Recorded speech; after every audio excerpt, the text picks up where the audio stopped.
বিসমুল্লাহ রহমানির রাহিম আউযুবিল্লাহি মিনাশ শাইতানির রাজিম। ছোট ছোট কিছু খুলুর দল আছে, একদম ছোট ছোট খুলুর দলে চিন্তা করে, বড় বড় একটা চিন্তা করে। খুলুর দল কি চিন্তা করে? খুলুর দল চিন্তা করে যে আমি রাজ্য চালাম। তারেক জিয়ারে লন্ডনে পাঠাইবে, শেখ হাসিনারে ইন্ডিয়ায় পাঠাইছে। এরপর খুলুর দল দেশ চালাইবে, দেশ পরিচালনা করবে।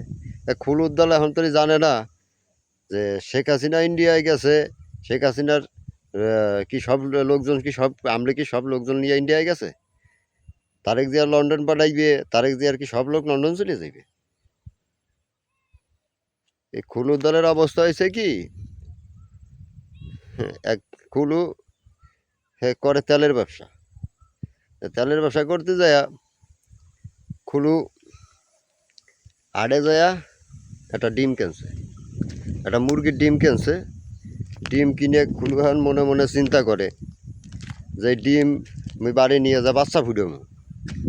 তা বাচ্চা ফুটাইতে যায়, বাচ্চা ফুটাইলে পারে এই বাচ্চা মানুষ করবে, এই বাচ্চারা দেখভাল করিয়ে ডিরেক্ট চিন্তা ভাবনা করছে যে না, এই বাচ্চা দিয়ে মুই অনেক মুখের মালিক হয়ে যাবো, অনেক মুরগির মালিক হয়ে যাবো।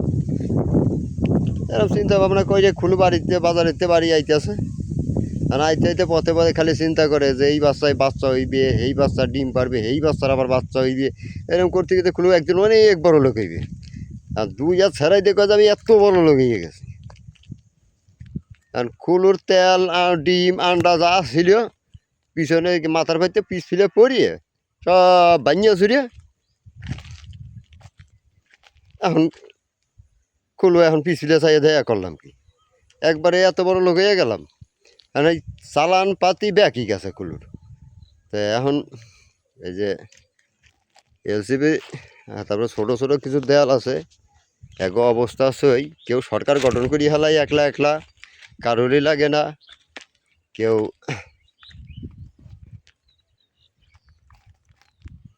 কি কমু আর, এরা যা লাগাইছে। আরে বেটা, এগুলো না করে বেটারা এখন যখন সরকারের দায়িত্ব যখন পাইছে তারে সহযোগিতা কর, কীভাবে দেশটা ভালো থাকবে, জনগণ ভালো থাকবে। তোরা যা লাগাইছস এতে তো জনগণেরও ক্ষতি হইবে।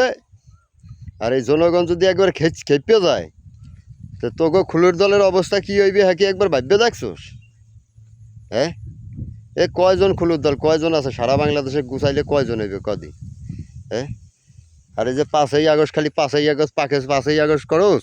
5ই আগস্ট কি খালি তোরা মাঠে নামছিলি? হ্যাঁ, 5ই আগস্টে তোরা মাঠে নামছিলি? সারা বাংলাদেশের আপামা জনতা যা ছিল সব মাঠে নামছিল। আর এতই যদি পারতি তাহলে তো সরকার তোরাই গঠন করতি, জনগণ তো ভোট তোকেই দিত। কাজেই এই বাজে চিন্তা না করিয়ে দেশে এমনিই সব কিছুই একটা সংকটে চলতেছে, দেশ ভালো রাখার চিন্তাধারা করো, এই ভালো হইবে, জনগণও ভালো হইবে।